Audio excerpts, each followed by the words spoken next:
3 weeks ago, I didn't know how to use a multimeter. I couldn't tell you the difference between volts, amps, or ohms. I made a decision to stop waiting and start building. I enrolled at Universal Technical Institute in the HVAC program. I'm documenting every step of this journey, no shortcuts, no fluff, just the real story of going from zero experience to HVAC business owner. And before this, I served in the US Navy. That experience taught me discipline, attention to detail, and how to stay calm under pressure. Now I'm applying those same values to a new mission, building a career in HVAC. After the Navy, I knew I wanted something hands-on, something that could grow into business. HVAC stood out because it's everywhere: homes, businesses, schools. I didn't want just another job. I wanted a skill set I could own. I chose UTI because they don't just teach theory, they train you for the field. Their HVAC program is fast-paced, structured, and built for people like me who are starting from scratch but ready to go all in. Let me walk you through what the first 3 weeks have looked like for me. Day one, I walked into class and saw wires, meters, safety gear, and I was like, okay, this is real. We started with safety protocols, tools identification, and basics of electrical theory. Ohm's law was one of the first things we tackled, learning how voltage, current, and resistance all work together. I remember the first time I used a meter, I was nervous, I didn't want to mess up anything, but the instructors walked us through it step by step. Now I'm testing circuits, calculating resistance, and actually understanding how electricity flows through a system. There's this moment in week 2 where I wired up a simple circuit, flipped the switch, and it worked. That feeling,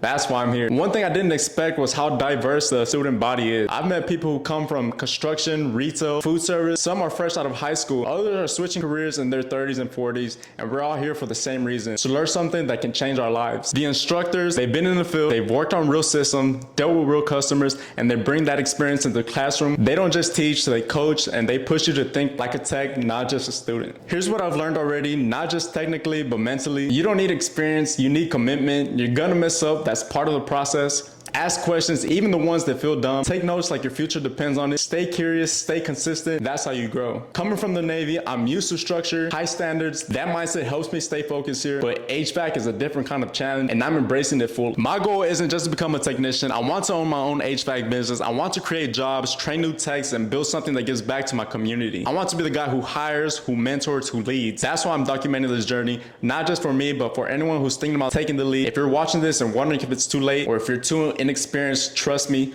I was right there 3 weeks ago. Next up in the program, we're diving into motors and OSHA regulation. Motors are everywhere in HVAC. Blowers, compressors, fans, and understanding how they work, how to test them, and how to troubleshoot them is a huge step forward. And OSHA, that's all about safety. Knowing how to protect yourself and others on the job site is just as important as knowing how to fix equipment. It's not just about passing the test, it's about building habits that keep you alive and keep your team safe. If you're thinking about getting into HVAC, or you just want to see what it takes to go from zero experience to HVAC business owner, subscribe and follow my journey. I'll be posting updates, insights, and real world lessons every step of the way. Let's build something great together. Thanks for watching. Stay focused, stay curious, and I'll see you in the next episode.